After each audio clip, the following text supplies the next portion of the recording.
Good morning. Whenever I make this video, people get mad at me. But it is what it is. So, it is the 5th of September.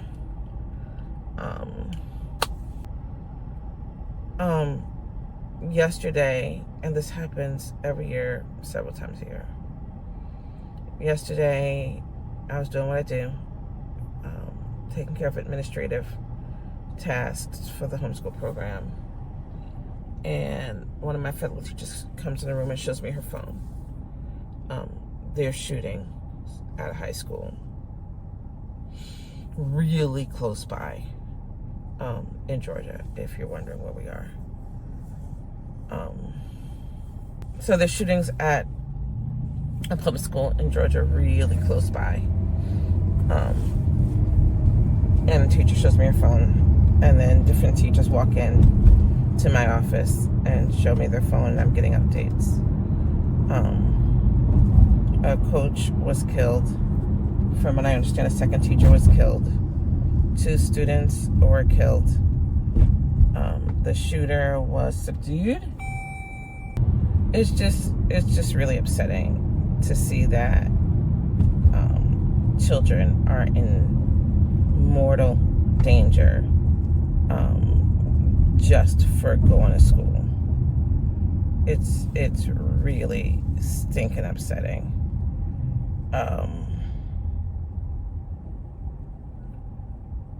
And people say things to me like, well, I'm so glad we homeschool. I'm so glad we homeschool. Me too. Things I can't do is advertise that I even have a homeschool program where I have it.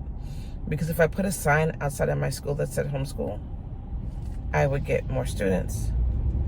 But also, crazies could target my students. And that's not good, right?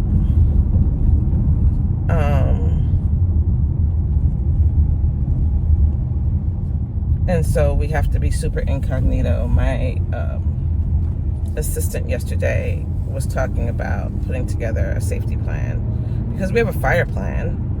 We have garage roller doors, and if there's ever any kind of immediate like fire or a similar incident inside, we just pop the door and roll it up, and everyone just boom steps right outside. We have 2 of those. But what do we do if somebody comes in acting aggressively? Like, I'm part of a little office park. There's 5 businesses there, and one of them sells used and discount like tools and yard equipment and stuff like that. And it doesn't matter how many times they say go to Suite D, people still walk in Suite A. They just waltz right in like they belong there. And they'll walk past the lobby when it's clear we don't have no tools in there. They see books everywhere. And they'll, if one of the teachers isn't in the lobby, somebody made it to a classroom. One day, someone knocked on the side door. There's usually a parent knocking on the side door. Door was opened. A guy from the power company stepped into the room, and I barked, "Do not enter," and he backed back out, and I stepped outside and spoke to him. Like, how maintaining safety for these kids is paramount. And so I'm actually facility shopping, and I'm putting a doorbell on my door, because now I have to lock all my doors from the outside, because people don't know. People just waltz in. People don't look around and say, oh, am I supposed to be here? Am I in the right place? They just waltz in, and that's disturbing. The net of it all is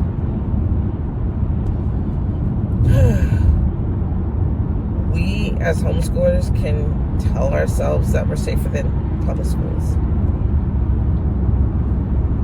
But are we really?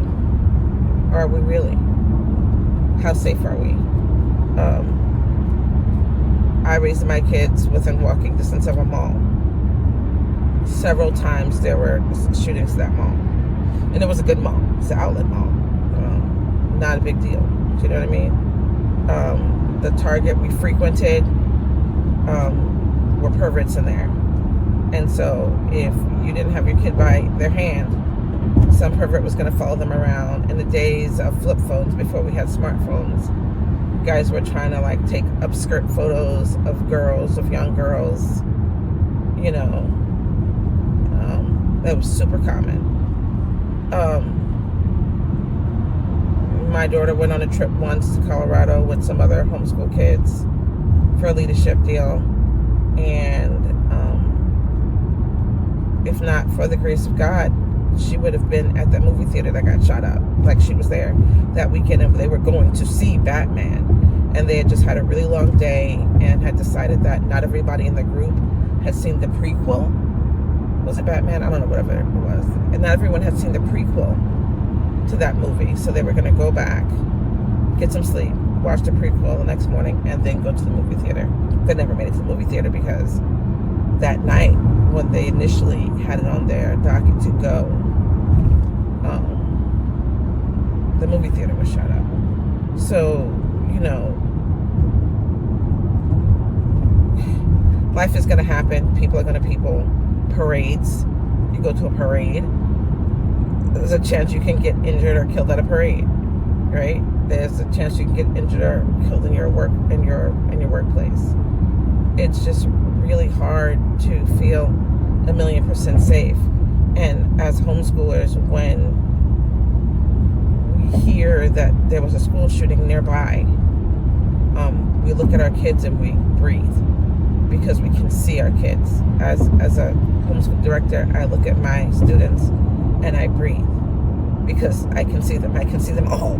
You know, within 2 minutes, I can lay eyes on every child, and I breathe, and I can hand it back to the parents at the end of the day, and we can all breathe. But we have to understand that we live in a dangerous world, and so we can't preach that homeschooling makes our kids inherently safer, because any little thing can happen. And within my homeschool circles, I know of many kids who have lost their lives over the years. Kids that were friends with my kids, or their parents, or their siblings, or things of that nature, or even someone touching kids that I teach. So, yeah, I breathed a sigh of relief yesterday, but then the truth sets in that crap still happens, and crap still can happen. And so it's not just our job to say, well, I homeschool so my kid's okay, but we have to ask ourselves, how do I make the world safer for all these kids? Because it's heartbreaking. Yeah. Till next time.